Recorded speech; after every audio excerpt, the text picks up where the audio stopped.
তুরস্কের রাষ্ট্রপতি এরদোয়ান মধ্যপ্রাচ্য সফরে বের হয়েছেন। প্রথমে সৌদি আরব, তারপরে তিনি মিশর ভ্রমণ করেন। মিশর ভ্রমণে তিনি মিশরের প্রেসিডেন্ট আবদেল ফাত্তাহ আল সিসির সাথে একটি সামরিক ফ্রেমওয়ার্ক চুক্তি স্বাক্ষর করেন। আরও স্বাক্ষর করেন ৩৫০ মিলিয়নের তোলগা এয়ার ডিফেন্স সিস্টেমের চুক্তি। তো আজকের ভিডিওতে আলোচনা করব এই ফ্রেমওয়ার্ক চুক্তিটি কেমন হলো, আর এর আওতায় কোন কোন বিষয়গুলো অন্তর্ভুক্ত হতে যাচ্ছে, এবং তুরস্কের short range air defence system Tolga নিয়ে। আসসালামু আলাইকুম ওয়া রাহমাতুল্লাহি ওয়া বারাকাতুহু। প্রথমেই আসি তোলগা এয়ার ডিফেন্স সিস্টেম চুক্তি এবং এর সক্ষমতা নিয়ে।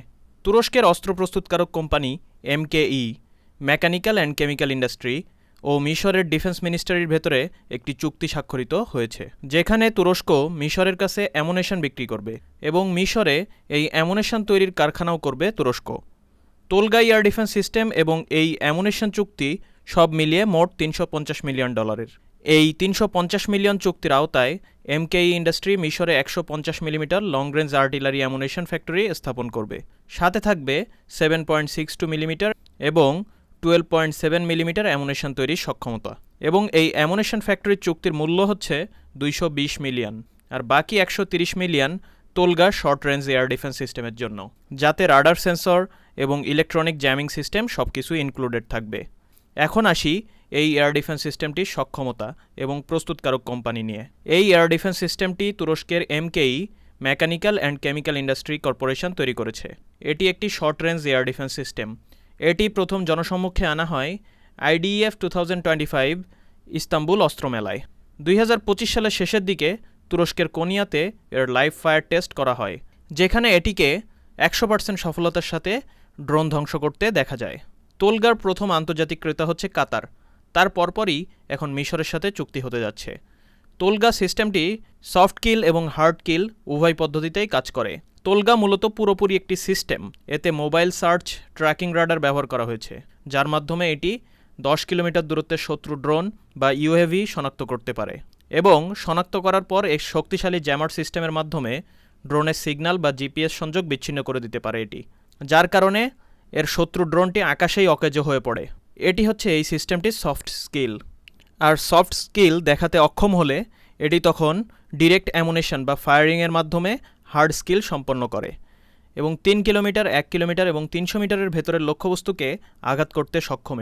এটি স্মার্ট অ্যামুনেশন টেকনোলজি ব্যবহার করতে সক্ষম, অর্থাৎ এর অ্যামুনেশনগুলো সরাসরি ড্রোনে আঘাত করার প্রয়োজন হয় না।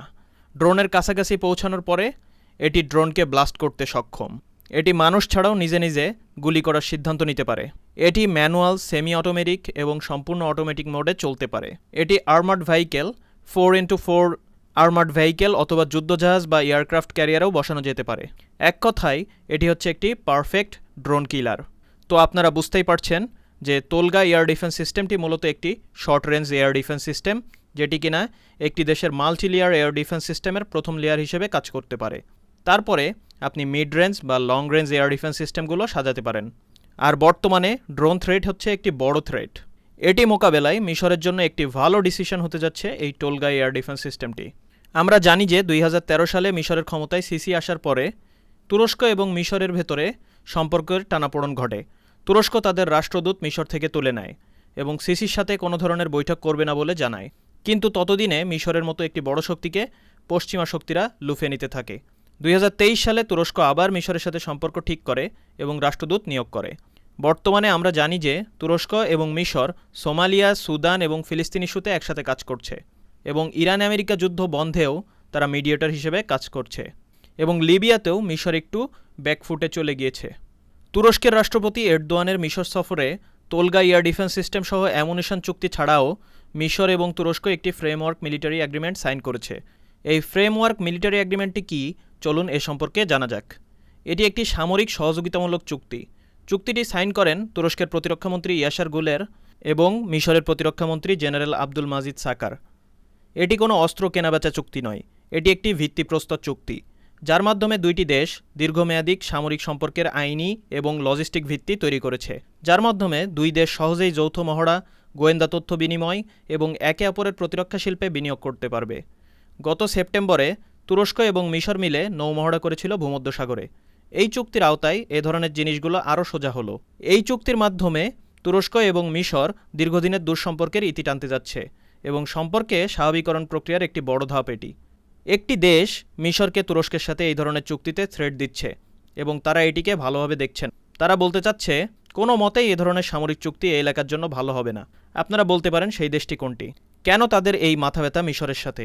বিভিন্ন বিষয় নিয়ে দহরম মহরম সম্পর্ক যখন করছিল তখন তাদের কোনো মাথা ব্যথা ছিল না, কিন্তু যখনই তাদের পার্শ্ববর্তী কোনো দেশ নিজেদের টেকনোলজি এবং নিজেদের অস্ত্র খাতে স্বয়ংসম্পূর্ণ হয়ে উঠতে থাকে তখনই তারা বাগড়া বাঁধাতে আসে।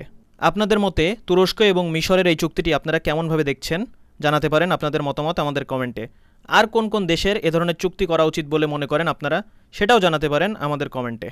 আজকে এখানেই বিদায় নিচ্ছি। আরও এই ধরনের ভিডিও পেতে আমাদের সাথেই থাকুন। ডিফেন্স ডায়নামিক্স সত্য প্রচারে কুণ্ঠিত বোধ করে না। ভালো থাকুন, সুস্থ থাকুন।